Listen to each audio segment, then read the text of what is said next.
ननद बड़ी पैसे वाली है।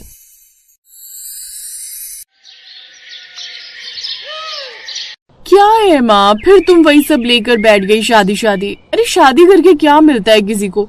देखो तो तुमने भी सारी उम्र बर्तन और चूल्हा चौका ही किया, और अब भाभी आई है तो वो भी यही सब कर रही है, और फिर मेरी शादी हो जाएगी तो मैं भी वही सब करूंगी। इसलिए रहने दो, मुझे तो नहीं करनी अभी शादी वादी। बहू, अब तू ही इस लड़की को समझा। एक तो इसकी किस्मत अच्छी है जो हम मिडिल क्लास के घर इतने अच्छे घर से रिश्ता आया है। अब ऐसा रिश्ता बार बार नहीं मिलता। एक बार शादी हो गई ना तो राज करेगी राज। रहने दो माँ, अच्छे से जानती हूँ मैं तुम्हारा ये इमोशनल ड्रामा। और हाँ, मैं अपने पैरों पर खड़ी हूँ। महीने के 10,000 कमाती हूँ, मैं खुद ही अमीर हूँ। 10,000? अरे इतने का तो वो लड़का अपनी गाड़ी में पेट्रोल ही भरवा लेता होगा जितने की तू पेट्रोल भरवाने की बात कर रही है। मेरी मान तो एक बार मिल तो ले उससे। माँ मैं क्या ही करूंगी उससे मिलकर? भजन कीर्तन। उफ़ो, मैं तो इस लड़की को समझा समझा कर थक गई। अब तू ही बहू कुछ समझा अपनी इस ननद को। ननद जी, माँ जी इतना कह रही है तो मान जाइए ना। देखिए, माँ बाप जो भी अपने बच्चों के लिए फैसला लेते हैं वो सही होता है। ओफो भाभी, अब तुम भी माँ के बहकावे में आ गई। ऐसी बात नहीं है ननद जी, हम जो भी कह रहे हैं आपकी भलाई के लिए कह रहे हैं। संडे को माँ जी ने लड़के वालों को बुला लिया है, आप एक बार उनसे मिल तो लीजिए, हो सकता है वो आपको पसंद आ जाए। अपनी माँ और भाभी के बार बार समझाने पर स्वाति इसके लिए मान जाती, और संडे वाले दिन जब बड़ी सी कार आकर उनके दरवाजे के सामने रुकती है तो स्वाति वो कार देखकर बड़ी खुश होती है। अरे वाह, इतनी बड़ी कार तो अपनी पूरी रिश्तेदारी में किसी के पास नहीं होगी। कुछ देर बाद लड़के वाले अंदर आए। स्वाति जब लड़के से बात करने लगी तो उसे वो बड़ा पसंद आया। वो भी इस शादी के लिए मान गई।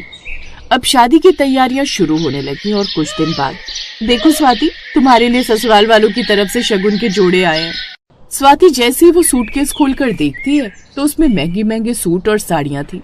वाओ भाभी, आपको पता है ये तो वही साड़ी है जो उस दिन हम उस शोरूम में देख रहे थे, लेकिन 25,000 की साड़ी होने की वजह से हमने लेने से इनकार कर दिया था। हाँ स्वाति, और इसका कलर भी देखो कितना प्यारा है, ये तो तुम पर खूब खिलेगा।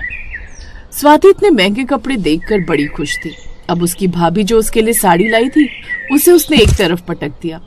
पूर्वी को ये थोड़ा अजीब तो लगा, लेकिन फिर भी उसने इस बात को इग्नोर कर दिया। ऐसे दिन बीतने लगे और कुछ दिन बाद उसकी शादी बड़ी धूमधाम से हो गई। फिर शादी के कुछ दिन बाद स्वाति अपने घर आई। महंगी साड़ी, महंगे गहने में वो खूब जंच रही थी। देखो तो भाभी, लग रही हूँ ना मैं एकदम करीना कपूर।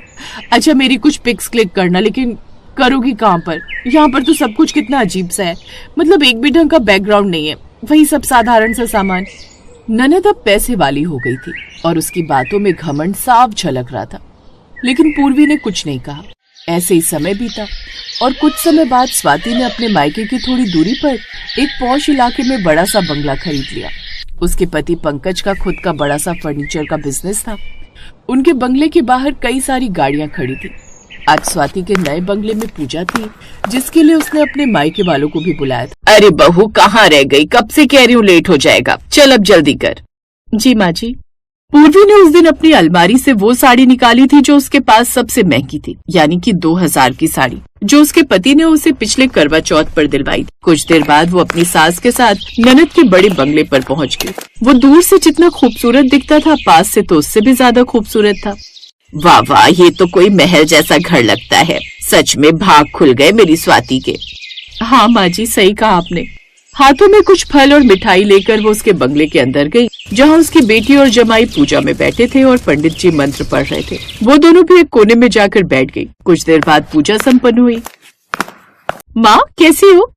मैं ठीक हूँ बेटी, ये ले तेरे लिए कुछ फल और मिठाई। मिठाई? ये तो वही आपने नुक्कड़ वाले हलवाई के यहाँ से ली होगी ना, वो सस्ती सी मिठाई। पक्का ये आइडिया भाभी ने दिया होगा आपको ताकि 2 पैसे बच जाए। लेकिन सच कहूँ तो हमें तो बस महंगी और बड़ी दुकानों की मिठाई अच्छी लगती है। लेकिन कोई बात नहीं भाभी, आप दिल छोटा मत करो, हम न सही लेकिन हमारे नौकर तो इसे खा ही लेंगे। खैर आओ माँ, मैं तुम्हें अपना बंगला दिखाती हूँ। पूर्वी अपनी ननद की बात सुनकर बड़ी शर्मिंदा हुई, लेकिन वो उस वक्त भी चुप रही। फिर जैसे वो बंगला घूमने लगे तो उनकी आंखें खुली की खुली रह गई। संगमरमर की सीढ़ियाँ, झूमर, गार्डन, स्विमिंग पूल, सब कुछ किसी फिल्मी सेट जैसा था। ऐसा महल जैसा घर तो उन्होंने बस किसी फिल्मी सेट पर देखा था।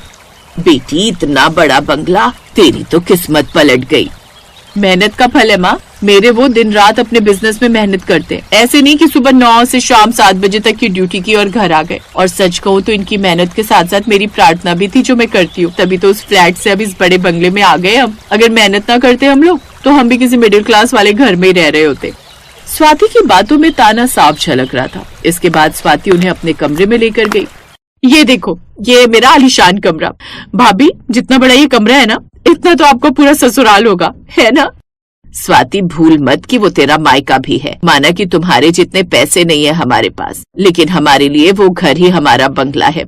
ओफो माँ, मैं तो मजाक कर रही थी, आप तो बुरा मान गई। मैं तो ऐसे ही बोल रही थी। अच्छा यहाँ आओ, वो देखो इस बालकनी से कितना अच्छा व्यू आ रहा है ना। अच्छा चलो, अब गार्डन एरिया में चलकर खाना खा लेते हैं, सभी मेहमान वेट कर रहे होंगे। अब वो सभी नीचे चले गए। खाना खाने के बाद पूर्वी अपनी सास के साथ अपने घर लौट आई, लेकिन अभी भी उसे अपनी ननद की बातें रह रह कर याद आ रही थी। ऐसे ही समय बीता। आप इस बंगले की ईएमआई भरने के काबिल नहीं रहे। पिछले कई महीनों से इसकी ईएमआई पेंडिंग है, इसीलिए अब हम इस बंगले की नीलामी करके अपना बकाया पैसा लेंगे।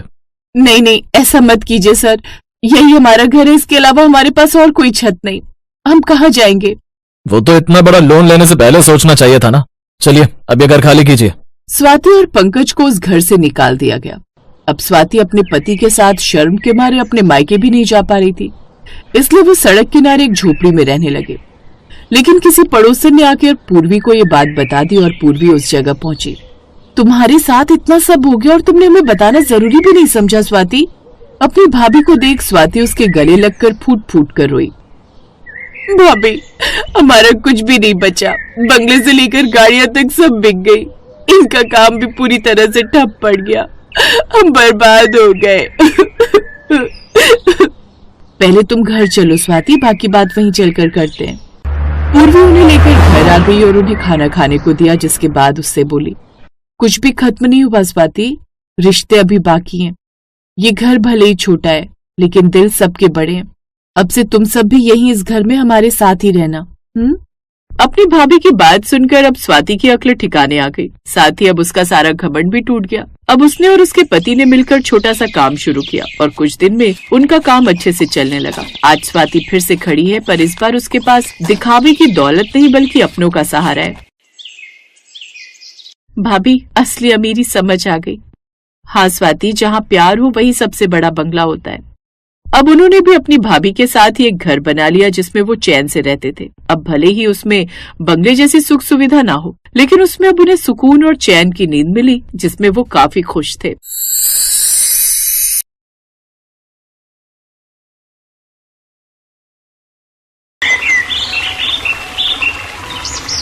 नेहा की अभी अभी शादी हुई थी। शादी के बाद वो जैसे अपने घर में गृह प्रवेश करती है तो देखती है कि उसके घर में उसकी जेठानी, जेठ, सास, ससुर सब थे, सिवाय उसकी ननद काजल के। नेहा ये सब देखकर काफी हैरान होती है कि तभी उसकी सास शकुंतला कहती है, दरवाजे पर खड़ी होकर किसे देख रही है और कौन से ख्यालों में तू गुम हो गई है? अरे अभी अभी तेरी शादी हुई है, इस कलश को अपने दाहिने पैर से घर के अंदर गिरा और घर के अंदर प्रवेश कर। सास की बात सुनकर नेहा अब गृह प्रवेश करती है और घर में आ जाती है। सारी रस्म खत्म होने के बाद नेहा अपने कमरे में जाती है और अपने पति मोहित से कहती है, मोहित जी, जब आपका रिश्ता आया था तो आप अपनी बहन के साथ आए थे, लेकिन आज वो मुझे घर में कहीं दिखाई नहीं दी। आखिर है कहाँ काजल? नेहा की बात सुनकर मोहित घबरा जाता है और कहता है, नेहा तुम क्या काजल की बात लेकर बैठी हो? अरे अभी हमारी शादी हुई है, अपनी नई फैमिली को एंजॉय करो। और वैसे भी वो अपनी सहेली के घर गई है। मोहित जी, आखिर बात क्या है? काजल घर में है नहीं और आप हैं कि बस बात को घुमाए जा रहे हैं। जब रिश्ता लेकर आए थे तब तो वो साए की तरह साथ थी, अब गृह प्रवेश में ही गायब है। देख नेहा, तू अभी इस घर में नहीं आई है, अपनी हद में रहना सीख। काजल जहाँ भी है ठीक है, तू बस अपने काम से काम रख और सो जा। मोहित इतना बोलकर मुंह फेर कर सो जाता है। नेहा का दिल बैठने लगता है। उसे लगता है कि इस घर में कुछ तो बहुत बड़ा लोचा है, कुछ तो गड़बड़ है। मोहित जी की आंखों में वो प्यार नहीं बल्कि एक अजीब सा डर दिख रहा है। मुझे खुद ही पता लगाना होगा कि काजल कहाँ है। रात के करीब 1:30 बज रहे होते हैं। पूरा घर सन्नाटे में डूबा होता है। नेहा चुपके से कमरे का दरवाजा खोलती है और दबे पांव बाहर आती है। वो हॉल से होते हुए रसोई की तरफ जाती है। तभी उसे पीछे वाले पुराने स्टोर रूम की तरफ से किसी के सिसकने की आवाज आती है। ये रात 1:30 बजे कौन रो रहा है? आवाज तो स्टोर रूम से आ रही है। नेहा स्टोर रूम के पास पहुंचती है और वहां बाहर से एक बड़ा ताला लटका होता है। नेहा खिड़की के पास जाकर अंदर झांकती है तो उसकी रूह कांप जाती है। अंदर काजल एक फटी हुई बोरी पर बैठी होती है और उसके सामने उसकी सास शकुंतला खड़ी होती है। रो मत काजल, बस 2 दिन की बात और है। जैसे नेहा के हाथ की पहली रसोई वाली रस्म खत्म होगी, हम तुझे यहाँ से निकाल देंगे। तब तक चुपचाप यहीं पड़ी रहे। माँ, मुझे भूख लगी है। आपने कल रात से कुछ नहीं दिया और भाभी कितनी अच्छी है, क्या मैं उनसे एक बार भी नहीं मिल सकती? खबरदार, अगर तूने उसे अपनी शक्ल भी दिखाई तो। वो शहर की पढ़ी लिखी लड़की है। उसे पता चला कि तू मांगलिक है और तेरी वजह से उसके सुहाग को खतरा है, तो वो अभी घर छोड़कर भाग जाएगी। हमें ये शादी हर हाल में बचानी है। नेहा ये सब सुनकर सन्न रह जाती है। उसे यकीन नहीं होता कि अंधविश्वास के नाम पर एक माँ अपनी बेटी को जानवर की तरह कैद कर सकती है। नेहा वहां से भागकर अपने कमरे में आती है और सुबह का इंतजार करने लगती है। सुबह होती है और नेहा रसोई में जाती है जहां उसकी जेठानी पूनम चाय बना रही होती है। नेहा जानबूझकर काजल का जिक्र छेड़ती है। जेठानी जी, काजल का कोई फोन आया? मेरा मन नहीं लग रहा था, सोच रही थी उससे थोड़ी गप्पे मार लूं। अब अरे वो उसका फोन तो नेटवर्क एरिया से बाहर बता रहा है। नेहा, वो पहाड़ों पर गई है ना अपनी सहेली के साथ, वहां सिग्नल नहीं आते।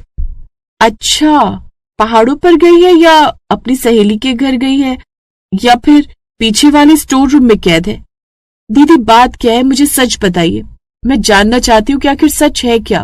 वो एकदम पीली पड़ जाती है और इधर उधर देखने लगती है। नेहा, ये तू क्या कह रही है? तुझे किसने बताया?